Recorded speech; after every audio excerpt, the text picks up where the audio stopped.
esqueço da baratinha.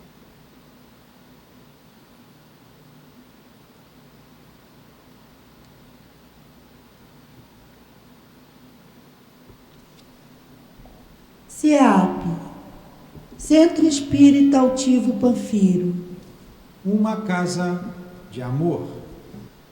Bom dia a todos. Bom dia a todos os nossos ouvintes, os que estão aqui conosco presencialmente, os que estão nas redes sociais. Um bom dia das mães para as nossas queridas mamães que estão nos ouvindo. Feliz dia. Vamos dar continuidade ao nosso estudo de domingo, Parábolas e Ensinos de Jesus, de Caibar Schutel. Vamos primeiro ler o Evangelho, um pequeno trecho, fazer a nossa prece e dar continuidade ao estudo das parábolas. Hoje nós vamos ler o capítulo 9, Bem-aventurados os que são mansos e pacíficos. Instruções dos Espíritos, a afabilidade e a doçura, é o item 6. A benevolência para com os semelhantes, fruto do amor ao próximo, produz a afabilidade e a doçura, que são as formas da sua manifestação.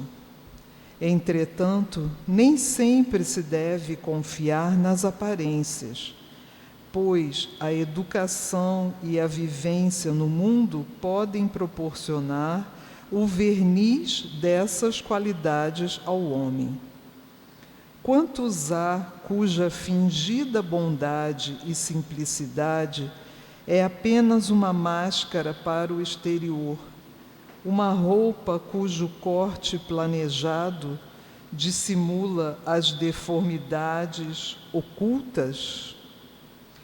O mundo está cheio dessas pessoas que têm um sorriso nos lábios e o veneno no coração, que são brandos desde que nada as incomode, mas que mordem a menor contrariedade, cuja língua, de ouro quando falam diante das pessoas, transforma-se em dardo envenenado quando falam por trás.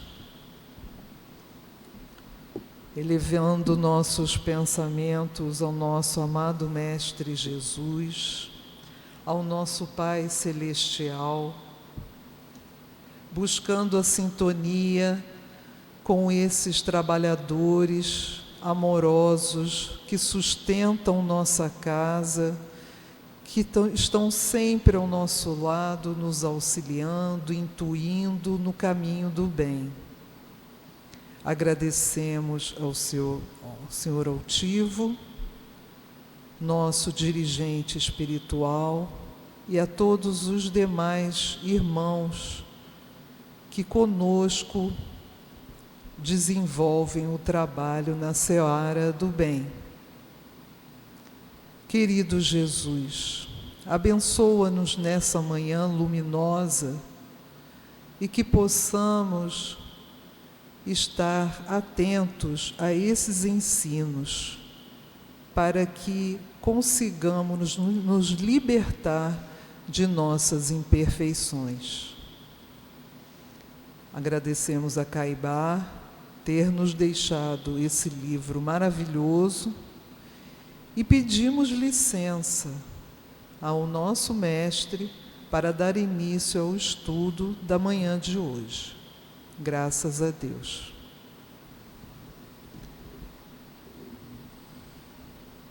Hoje nós estamos na página 85 desse livro aqui. E a parábola que nós vamos iniciar na manhã de hoje é a parábola da figueira em vegetação. Eu vou pedir para a nossa querida Sandra começar a ler. Aprendei esta parábola tirada da figueira. Quando os seus ramos já se achavam tenros e brotam as folhas, sabeis que está próximo o verão. Assim também vós, quando virdes todas estas coisas, sabeis que ele, o Filho do Homem, está próximo às portas. Mateus, Marcos e Lucas. A figueira era, na Palestina, uma das árvores de maior valor, ao lado do trigo, da cevada, do centeio, da azeitona, da amêndoa, do bálsamo e da mirra. O figo constituía um dos produtos mais importantes. Esta árvore, como não é de ano inteiro, ao aproximar-se o verão, os brotos de suas folhas começaram a aparecer, caracterizando assim a mudança de estação. Então vocês veem que lá nessa região no Oriente, eles se baseavam na brotação de novas folhas das figueiras. Eles sabiam, até as pessoas mais ignorantes, né, elas sabiam que estava na época do verão, estava chegando o verão.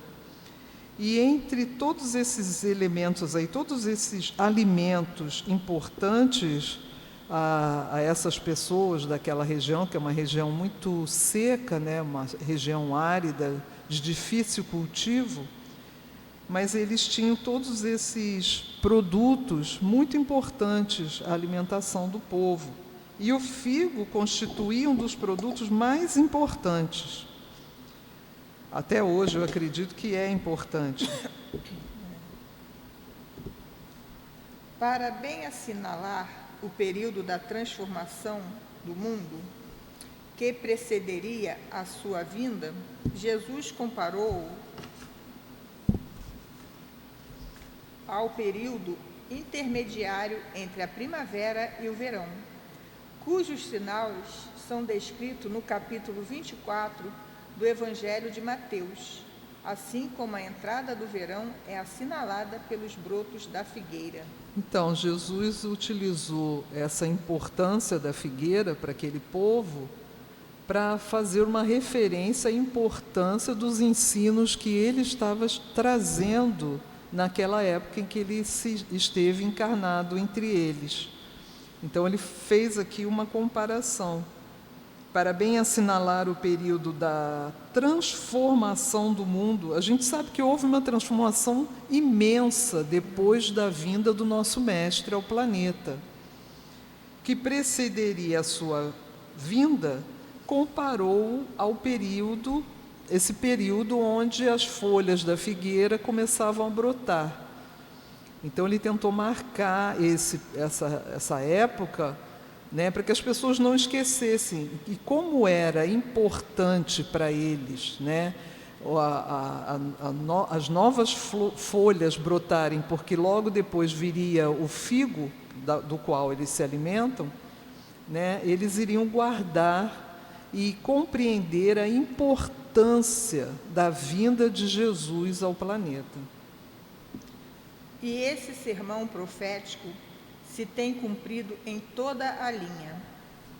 A começar pela derrocada dos templos, o mundo tem passado por todas as tribulações: peste, fome, guerras, terremotos, maremotos, dores e sofrimentos de toda sorte. Esses brotos de folha da figueira mundo, depois de transformado em bastas folhagens e em deliciosos figos, servirão para o preparo da humanidade, a fim de, mais apta, receber as instruções do Cristo, não exteriormente, mas em espírito e verdade, gravando em sua alma esses talentos com que se resgatará o seu passado e conquistará o seu futuro. Esta parábola da figueira é, pois, uma exortação à vigilância e à observância dos sinais dos tempos, porque o Filho do Homem virá em momento em que ninguém o espera. Olha que importante esse pequeno Né? trecho dessa frase. Esta parábola é uma exortação à vigilância e à observância dos sinais dos tempos. Antigamente, num mundo mais antigo, né, as pessoas observavam os sinais dos tempos. Hoje em dia, as pessoas observam através do celular, da internet, do computador.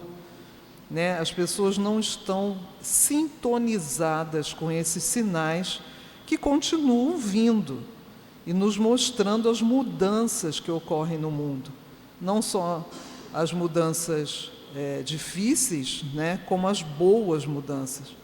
E a gente sabe que tudo de ruim que nos acontece, todas as tribulações que vêm se desenrolando no nosso planeta, ele está mostrando a nós que um novo tempo virá, que após a tempestade vem a bonança, vem o sol, vem a calmaria, né? Então, a gente precisa estar atento a esses sinais, ficarmos atentos. O que está acontecendo? Por que disso?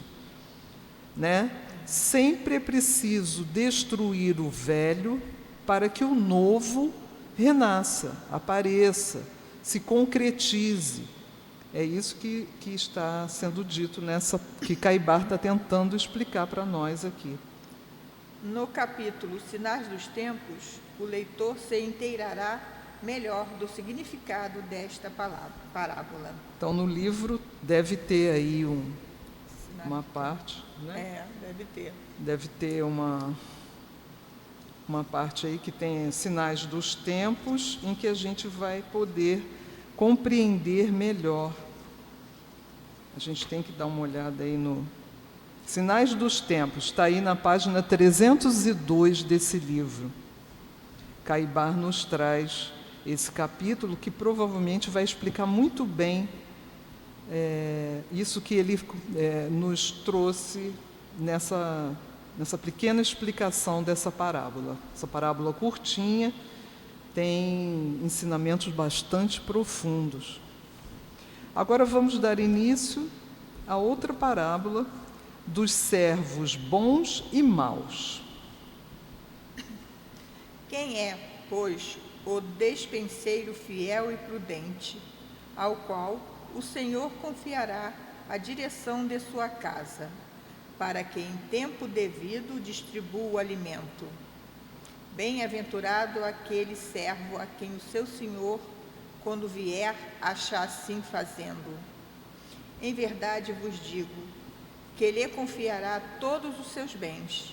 Mas, se aquele servo disser no seu coração: meu senhor tarda em vir, e começar a espancar os criados e as criadas, a comer e beber, a embriagar-se, virá o senhor daquele servo no dia em que não o espera, e nenhuma hora que ele não sabe, e separá-lo-á e porá a sua parte com os infiéis. E aquele servo que soube a vontade do Senhor e não se preparou, nem fez conforme a sua vontade, será castigado com muitos açoites. Aquele, porém, a quem a soube e fez coisas que mereciam castigos, será punido com poucos açoites.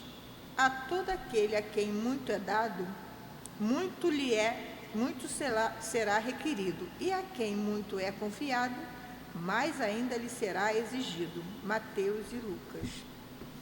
Vocês veem que Jesus, essa parábola aqui, Jesus está sempre, em suas parábolas, né, se referindo a um senhor, né, e aos servos. A gente viu isso no festim das bodas, na outra dos lavradores, maus e rendeiros, e assim por diante. Ele está sempre se referindo ao nosso comportamento. Que tipo de servos somos? Como que nós estamos recebendo essa mensagem do Cristo, esses ensinamentos? como que nós estamos reagindo, como estamos nos comportando diante desse Senhor, né? E aqui ele sempre fala que quem não está previdente, que não observa aquilo que o Senhor pediu, ele será castigado. Aí, mais uma vez, eu sempre lembro vocês que isso são figuras de linguagem, né? Jesus falava por metáforas. Deus não castiga ninguém. Tudo que a gente faz de ruim, nós mesmos iremos atrair para nós situações difíceis. Porque toda ação toda causa, né, vai ter um efeito. Toda ação ruim que você praticar terá um efeito ruim.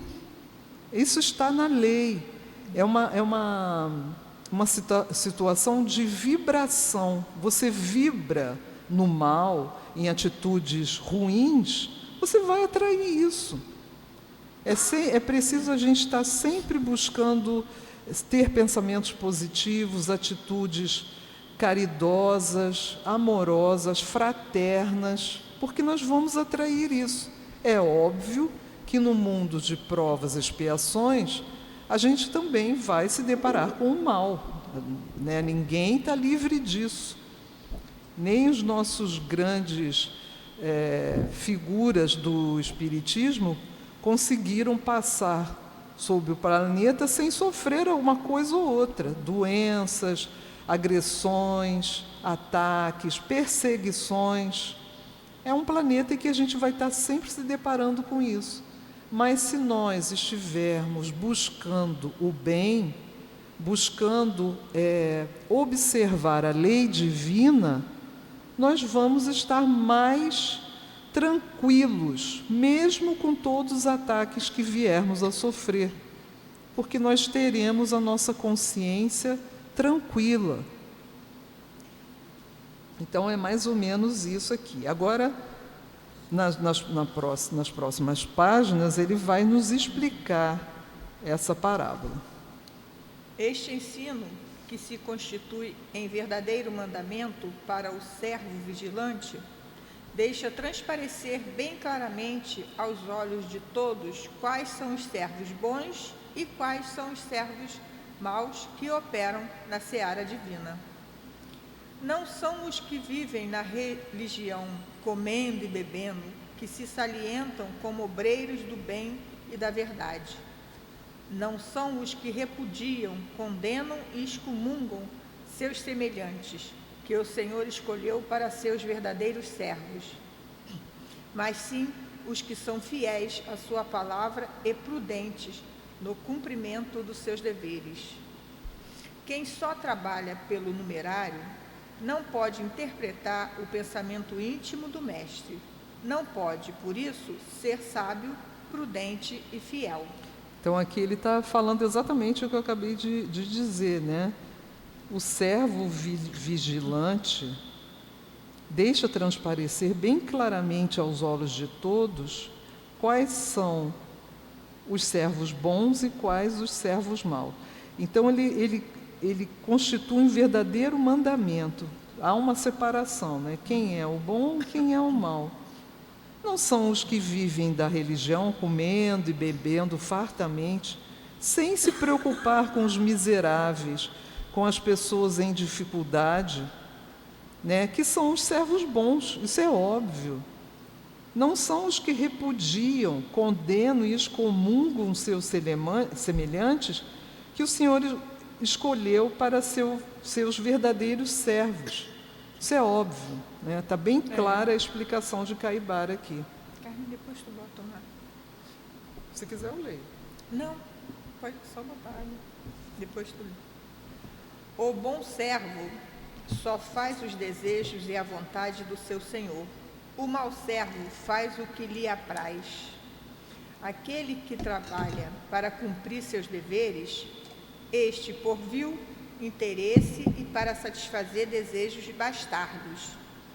Acresce ainda a circunstância de que os servos bons trabalham sempre, trabalham sem cessar, pois sabem que o trabalhador da última hora não é o que chega por último, mas sim o que trabalha até a última hora, e não regateia esforços para que todos os bens que lhe foram concedidos sejam postos em ação, estejam em movimento para vencerem juntos. Aqui ele está nos falando, né, o que é um bom servo. É aquele trabalhador que trabalha sem cessar. Ele não descansa, ele procura fazer o máximo possível, né? E nós temos nos nossos livros, né, diversas situações em que nós viemos a saber que muitos espíritos que trabalharam muitíssimo quando encarnados, quando estão lá no plano espiritual, eles ainda enviam mensagem a nós dizendo: eu poderia ter feito mais e me arrependo. Aí você fica assim: meu Deus, se aquela pessoa acha que trabalhou pouco, a gente tem que olhar para nós. E nós estamos trabalhando o suficiente? Estamos estudando o suficiente? Então é importantíssima essa parábola. Também é pequena, mas com ensinamentos bastante profundos, que nós precisamos ser lembrados sempre, porque a gente esquece. Basta acontecer uma coisa na família, uma mudança, uma pandemia, que a pessoa esquece tudo, já começa a reclamar, já fala mal de Jesus, já fala que não acredita em mais nada. Calma, gente. A gente precisa observar os sinais, a gente precisamos nos manter firmes no trabalho, no bom pensamento, nas boas vibrações, incansavelmente. Ninguém está dizendo aqui para você trabalhar até cair duro no chão. Não é isso. Você também precisa manter a saúde do seu corpo físico. Deixa para quando a gente estiver lá no plano espiritual, que aí a gente não se cansa como aqui. A gente precisa ajudar a nossa família, a gente precisa se alimentar, ter horas de descanso, mas estar trabalhando para o Cristo não é só o movimento de lá para cá, daqui para lá, é estar com o pensamento ao alto, ligado aos ensinamentos e às leis divinas, para que possamos nos tornar bons servos. O que foi nos confiado não foi para ser enterrado ou guardado, como aconteceu ao talento entregue ao mau operário, porém, sim, para ser por nós aproveitado e aproveitado pelos nossos semelhantes. Por isso, cada um é responsável pelo que lhe é dado. A quem muito é dado, muito se lhe pedirá. A quem pouco é dado, pouco se lhe pedirá. Se a gente está observando as leis divinas e procurando nos comportar da melhor forma possível, nós nos tornamos grandes exemplos aos nossos irmãos.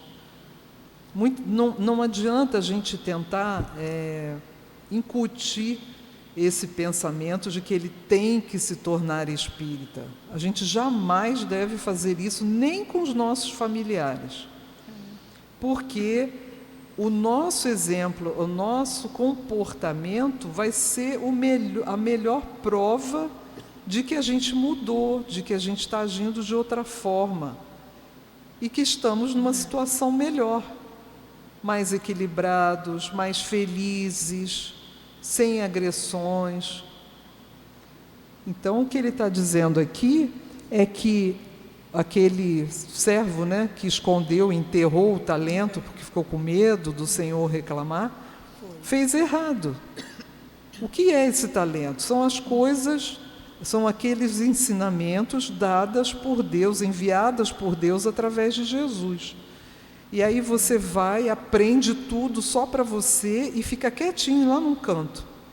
Você não confraterniza, você não tenta ensinar, dar uma aula para uma criança ou para pessoas com menos entendimento.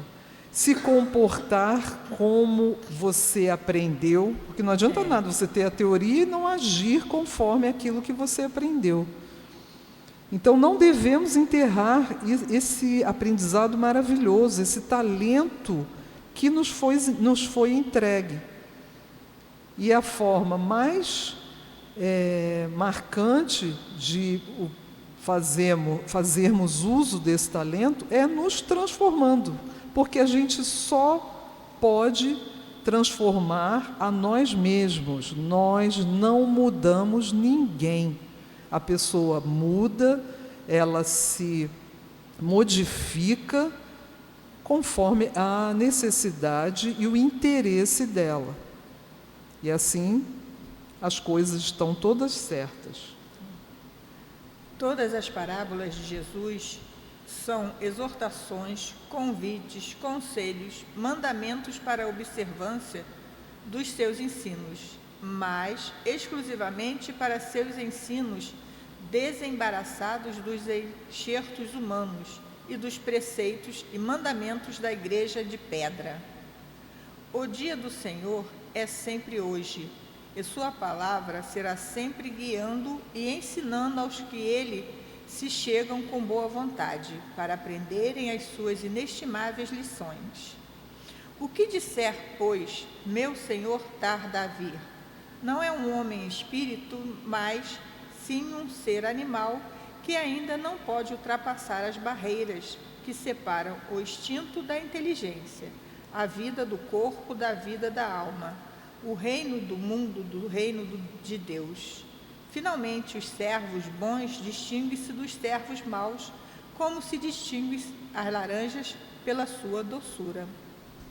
Muito bonita a parábola, né?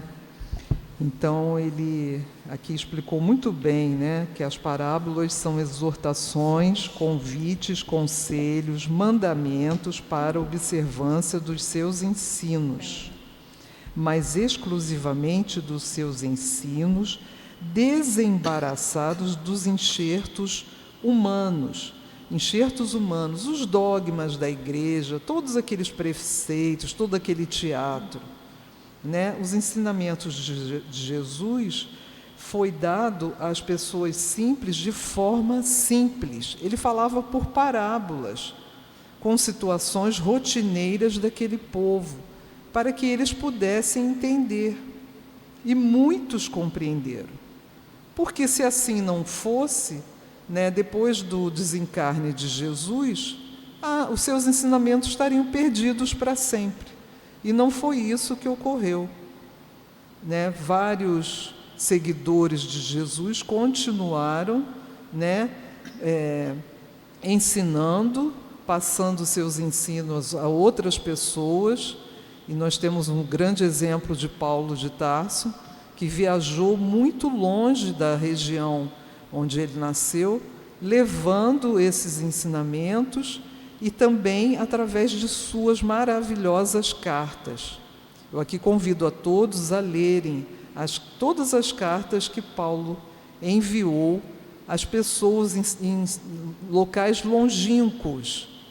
E muitos aprenderam através desse trabalho de um apóstolo de Jesus, quando Jesus não estava mais encarnado.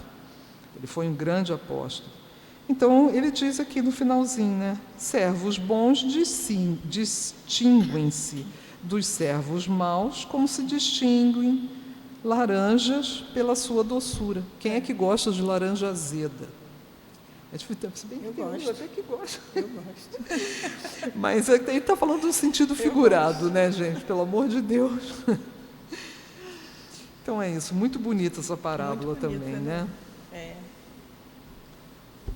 Agora nós temos a parábola das virgens prudentes e das nécias. Espera aí, Sandra. Que horas são?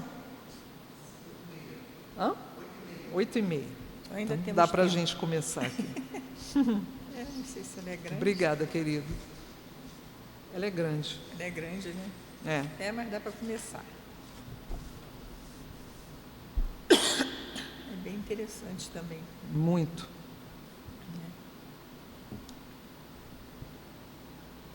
O reino de Deus será comparado às 10 virgens que, tomando as suas lâmpadas, saíram ao encontro do noivo. 5 dentre elas eram nécias e 5 prudentes. As nécias, tomando as suas lâmpadas, não levaram azeite consigo, mas as prudentes levaram azeite em suas vasilhas juntamente com as lâmpadas. Deixa eu fazer só uma observação. Quem são essas noivas nécias? São pessoas tolas, insensatas, incompetentes, não sabem, não é muito inteligente. Então, são pessoas dessa forma que ele está querendo comparar aqui as noivas, né? E as prudentes são aquelas, claro, é o oposto, né? Sensatas, previdentes, com juízo. Tardando o noivo, toscanejaram e todas adormeceram. Mas à meia-noite ouviu-se um grito: eis o noivo, saía a seu encontro. Então se levantaram todas aquelas virgens e prepararam suas lâmpadas. E disseram as nécias às prudentes: dai-nos o vosso azeite, porque nossas lâmpadas estão se apagando. Porém as prudentes responderam: talvez não haja bastante para nós e para vós. Ide antes aos que vendem e comprai-os para vós. Enquanto foram comprá-lo, veio o noivo, e as que estavam apercebidas entraram com ele para as bodas, e fechou-se a porta. Depois vieram as outras virgens e disseram: Senhor, Senhor, abre-nos a porta. Mas ele respondeu: em verdade vos digo que não vos conheço. Portanto, vigiai, porque não sabeis nem o dia nem a hora. Mateus. Importantíssima essa parábola, né? Parece assim uma coisa ingênua, né? Mas é a gente que fica lá pensando na vida e vai passando, aí quando chega a hora... Sim. A hora é agora, e aí? Que você vai fazer? Aí, meu Deus, a pessoa fica desesperada. Outra em relação à história, né? Essas lâmpadas eram aquelas candeias, né? São umas... Lamparinas, né? Tipo uma lamparinazinha que se usava com azeite e ficava aquele foguinho iluminando. Naquela época já existiam velas e outras coisas, mas a candeia as pessoas mais humildes usavam, né? Até hoje aí pelo interior do nosso grande Brasil, as pessoas usam essa lamparinazinha para iluminar as suas casas. Então é bem como a Sandra falou, né? Essas noivas aí, nécias, elas não estavam assim muito preparadas, não estavam muito atentas aos sinais, né? E como disse aqui nessa parábola, né? Que isso aí não tem muito a ver, você tem que estar atento, você tem que estar em sintonia, porque senão você perde mesmo, perde a oportunidade, a porta se fecha e você fica se lamuriando, mas vai ter que esperar uma outra oportunidade para estar com o noivo, como disse aqui.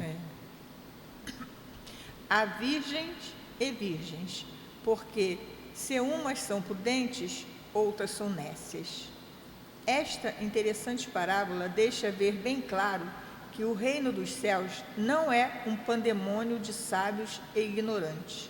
Não é um ambiente onde tenham a mesma cotação os prudentes e os tolos. A instrução espiritual é indispensável, assim como é a instrução intelectual na vida social. Os que passam a vida ociosamente, dela sugando o que tem de bom a lhes oferecer para a satisfação de seus deleites, os nécios que julgam obter o reino de Deus sem estudo, sem esforço, sem trabalho, finalmente aqueles que não fazem provisão de conhecimentos que lhes aumente a fé, estão sujeitos a verem apagadas as suas candeias e a perderem a entrada das bodas, quando se virem forçados de um momento para o outro, a fazer aquisição de óleo que representa os conhecimentos que fazem combustão em nossas almas, acendendo em nosso coração a lâmpada sagrada da fé. Então, esse parágrafo aí é muito importante, muito bonito e bastante importante nessa parábola, nessa explicação de Caibá. Né? Os que passam a vida ociosamente, é bem como a Sandra acabou de falar, né? Conhecemos muitas pessoas que são assim, ficam sempre atrás daqueles que estão mais aptos ao entendimento. Mas o que é isso? Me explica. E aí? Não sei o quê. Em vez deles mesmos buscarem essa cultura, o estudo. Ele está dizendo aqui como é importante você adquirir estudo. Porque a candeia, né, esse óleo da candeia, na verdade, é a aquisição de entendimento, de compreensão dos ensinamentos do nosso mestre. Nós não poderemos entrar nas bodas, no festim, se nós não temos aquisições culturais, entendimento, não estudamos, não nos preparamos moralmente. Não é possível. Então, quando se virem forçados de um momento para o outro a fazer aquisição de óleo, que representa os conhecimentos que fazem combustão em nossas almas, acendendo em nosso coração a lâmpada sagrada da fé.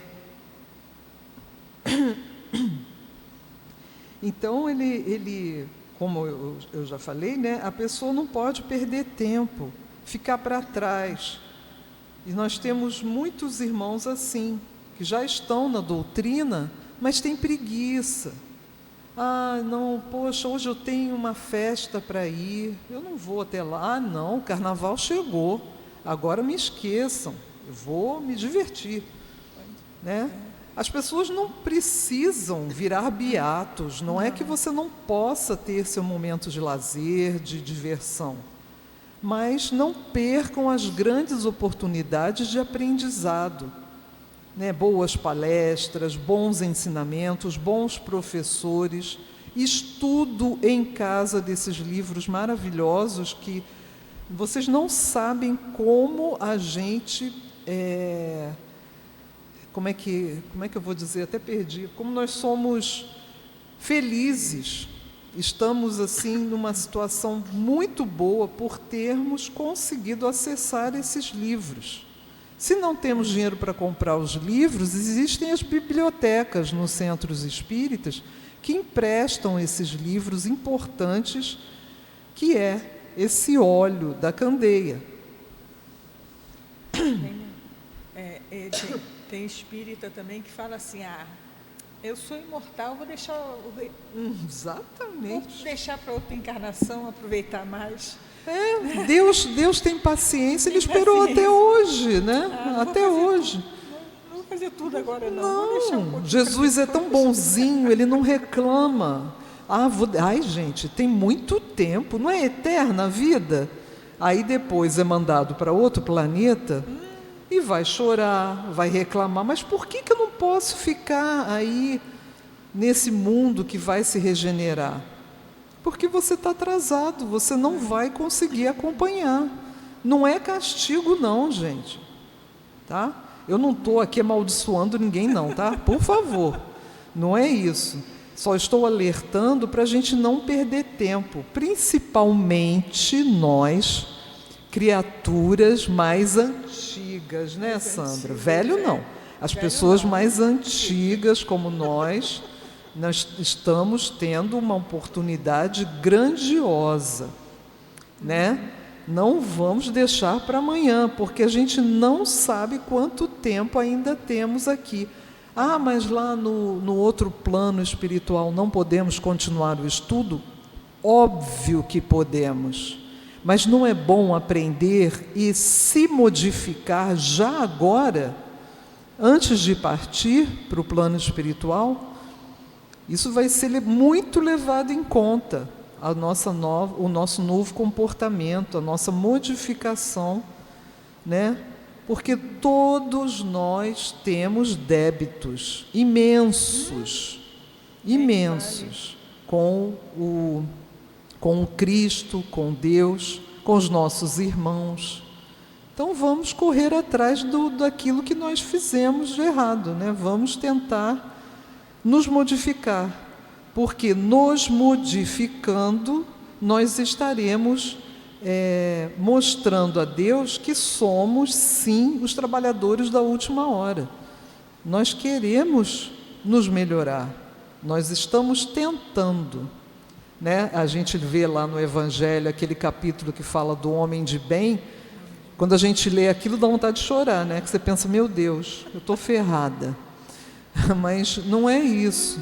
Nós estamos tentando, aos pouquinhos que seja. Não vamos dar altos passos, não vamos dar saltos na evolução. Não é possível. Mas não é por isso que você vai pensar, eu vou deixar para a próxima vida. Aí o planeta já está regenerado, e aí vai ser bem mais fácil. Será? A fé sem o conhecimento pode ser comparada a uma candeia mal provida, que à meia-noite não dá mais luz. Assim, a fé dogmática, misteriosa, abstrata, na ocasião das provações, das dores, do sofrimento, nessa metade da noite, porque todos passam, essa fé é semelhante ao morrão, que fumega da torcida que já sugou a última gota de óleo. Então ele está comparando aqui essa meia-noite, quando apaga a lâmpada, a candeia, ele está comparando com os momentos difíceis, né? Essa meia-noite é a hora mais escura, são as dificuldades no mundo que nós vamos ter que enfrentar. Se nós tivermos esse óleo de reserva para acendermos nossa candeia, nós estaremos preparados para o que vier. Não importa até se tivermos que desencarnar, nós vamos compreender que chegou o nosso momento. E compreender com inteligência, compreender profundamente, e não assim mais ou menos, né? Então, vejam a importância de manter sempre uma reserva desse óleo, que é o aprendizado, o entendimento, a moralidade. Conheça a verdade e a verdade vos libertará. Como é que a gente conhece essa verdade? Estudando.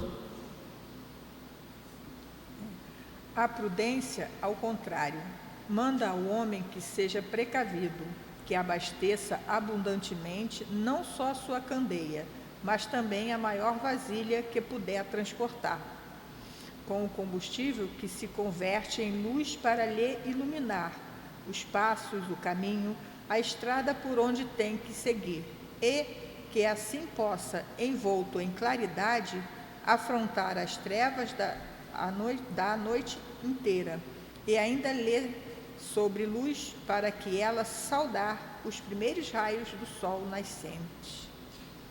A prudência manda que o homem... Espera um pouquinho, só um instantinho aqui. Então, o prudente, envolto em claridade, ele tem capacidade de afrontar as trevas da noite inteira e ainda lhe sobre luz, para com ela saudar os primeiros raios do sol nascente. A luz está sempre acesa. Sempre acesa. A gente está sempre sintonizado, sempre preparado para o momento ruim e para o momento melhor de calmaria e de paz que nós vamos sempre alcançar. A prudência manda que o homem que estude, pesquise, examine, raciocine e compreenda. Então, gente, não adianta ler por ler, tá? Não adianta. Leia o livro, se não entender, leia de novo. Se não entender, busque aqueles que estão mais aptos a lhe explicar aquela passagem do livro. Pesquise, pegue outros livros que também falem daquele assunto, porque só vai aumentar seu entendimento. Examine com calma, faça comparações com a sua vida, com situações que você passou. Raciocine. Não aceite nada sem raciocinar. Porque a doutrina espírita é uma doutrina em que você usa o racional, é um entendimento, você tem que pensar, senão você não vai entender nada. Como a gente ficou sem entender todos esses ensinamentos que nos foram passados pelas igrejas, por essas religiões que estão à frente do espiritismo há muito mais tempo, né? A gente não entendia nada, não era do interesse desses irmãos que assumiram, né, a vinha, lá naquela outra parábola, dos ensinamentos ao mundo, e que não nos explicaram nada. A gente nem sabia ler naquele tempo, imagina. Não é? Então, raciocine e compreenda. Não desista enquanto você... agora eu entendi. Agora eu entendi. Existem parábolas de Jesus, lá no Evangelho, que são difíceis. Você lê e fica assim, mas Jesus disse isso? Então leia, veja a explicação de Kardec, venha ao livro do Caibar, que também tem aqui muitas parábolas, porque cada um explica de uma forma e você vai compreender. As virgens, tanto as da primeira condição como as da segunda, representam a incorruptibilidade, apresentam todos aqueles que se conversam isentos da corrupção do mundo. Deixa eu ver aqui essa frasezinha. As virgens, tanto as da primeira condição como as da segunda, as prudentes e as nécias, representam a incorruptibilidade. Representam todos aqueles que se conservam isentos da corrupção do mundo. Continua. Mas não é bastante resguardar-se da corrupção para se aproximar do grande modelo, Jesus, o Cristo. Assim como sem a candeia bem abastecida de combustível, as virginécias não puderam ir ao encontro do noivo e entrar com ele nas bodas. Assim também, sem uma luz que bem esclareça e ainda uma provisão de combustível que se faça luz, ninguém pode ir ao encontro do Cristo e penetrar nos umbrais da aliança espiritual para tomar parte das bodas, cantando hosanas ao santo nome de Deus. E mais uma vez ele frisa que sem conhecimento você não vai poder fazer parte. Mas então eu tenho que estudar, virar doutora em espiritismo? PhD? Não é isso.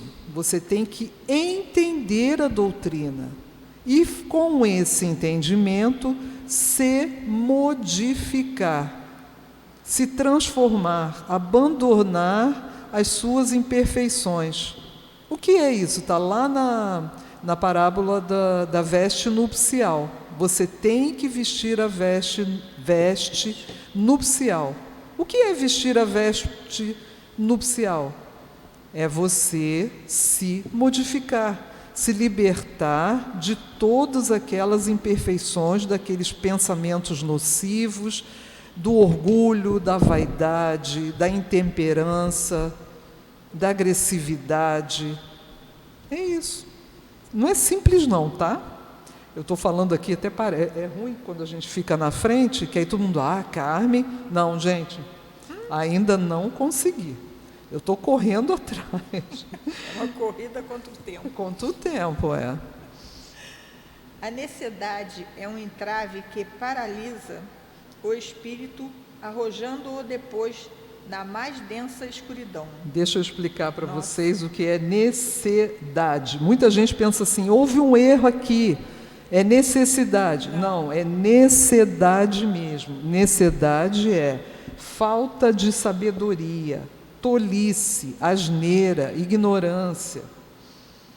Então, isso daí é um entrave que paralisa o espírito, arrojando depois na mais densa escuridão.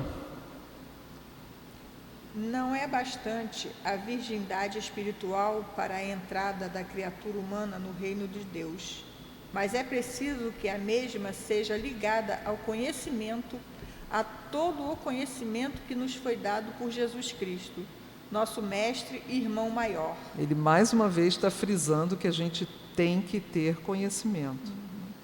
Não pode haver no céu um misto de ignorância e de santidade. Toda a santidade é cheia de sabedoria, porque é da sabedoria aliada à santidade que vem a verdadeira fé e a consequência prática das boas obras. As virgens nécias, por não terem azeite, não encontraram e nem puderam receber o noivo, assim como não tomaram parte das bodas, porque suas lâmpadas se apagaram à chegada do noivo. As virgens prudentes, ao contrário, acompanharam o noivo e com ele entraram nas bodas, porque tinham suas lâmpadas acesas. A religião não é uma crença abstrata, é um conjunto maravilhoso de fatos, de ensinamentos que se unem e se completam, se harmonizam concretamente. Muito linda essa frase, vamos prestar atenção. Só os nécios não a compreendem, porque não abastecem as lâmpadas que lhe iluminariam esse reino da verdade, onde as bodas eternas felicitam os espíritos trabalhadores, humildes e prudentes. Os nécios não abasteceram as lâmpadas, não aprenderam, não têm o conhecimento necessário. A necessidade é uma antítese da prudência. Esta não pode existir onde impera aquela. Necessidade, ignorância, falta de tino são os maiores entraves à elevação do espírito para Deus. A prudência é cheia de sabedoria, de circunspeção, de consideração e de serenidade de espírito. A prudência não obra desordenadamente, mas se afirma na temperança, pela sensatez e pela descrição. Então, o que ele falou aqui? A prudência é cheia de sabedoria. Por quê? Porque ela conseguiu o conhecimento, ela manteve a luz acesa, ela guardou o óleo, ela foi acumulando esse óleo para poder manter a sua lâmpada acesa. A prudência não obra desordenadamente, mas se afirma pela temperança. Temperança é o equilíbrio, pela sensatez e pela discrição. Isso também é importante. Eu acho que a gente vai ter que parar, que já deu o nosso tempo. Falta só uma página e outra, mas aí eu não quero atrasar a próxima aula. Então, no próximo domingo, nós vamos ler, eu acho que é dia 19, no próximo domingo? 18 eu acho que é sábado, não é? Tem como saber aí? Nós paramos aqui na página 94. Não, é 19, sim, 19. É 19. Nós paramos na página 94, dia 19 mesmo, próximo domingo, aí a gente termina essa parábola, muito bonita, né, gente? Quem tiver o livro, leia em casa, leia de novo. E se tiverem dúvidas, você podem perguntar aí no site, que a nossa querida Adriele nos faz a pergunta aqui, nos chama a atenção. Então, eu vou pedir para a Sandra fazer a nossa prece final. Vamos agradecer muito pelo esse estudo maravilhoso do Caibá, desse livro do Caibá. Um dos livros, ele tem muitas obras muito interessantes. E antes de terminar, eu gostaria de pedir a Sandra para elevar o pensamento dela, quando nós agradecermos ao estudo, fazermos também um pensamento de amor, de esperança, de auxílio aos nossos queridos irmãos do sul do nosso país, os gaúchos. Eu, por exemplo, sou descendente de gaúchos e é muito sofrimento pelos quais eles estão passando. Eu vou pedir para a Sandra fazer uma pequena observação na prece, para que pensemos nesse momento em todos os nossos queridos irmãos. Levemos nosso pensamento ao alto. Vamos agradecer a Jesus por mais esse dia de estudo, agradecer a Deus por mais esse dia de vida, agradecer a todos os mentores dessa casa pela proteção, pelo amparo, e vamos pedir a Jesus e a todos esses espíritos de luz que estão trabalhando no Rio Grande do Sul incessantemente. Pedimos, Senhor, que proteja esse povo, dê força, coragem. E pedimos, Senhor Jesus, que envolva todos aqueles irmãos voluntários que estão há dias ajudando, não só os humanos, como os nossos animais, caçando-os, protegendo, salvando-os em sua luta incansável. Que o Senhor envolva todos esses trabalhadores. São os trabalhadores da sua seara, Senhor, que estão lá, mostrando para que vieram, para ajudar, para compartilhar o amor ao próximo.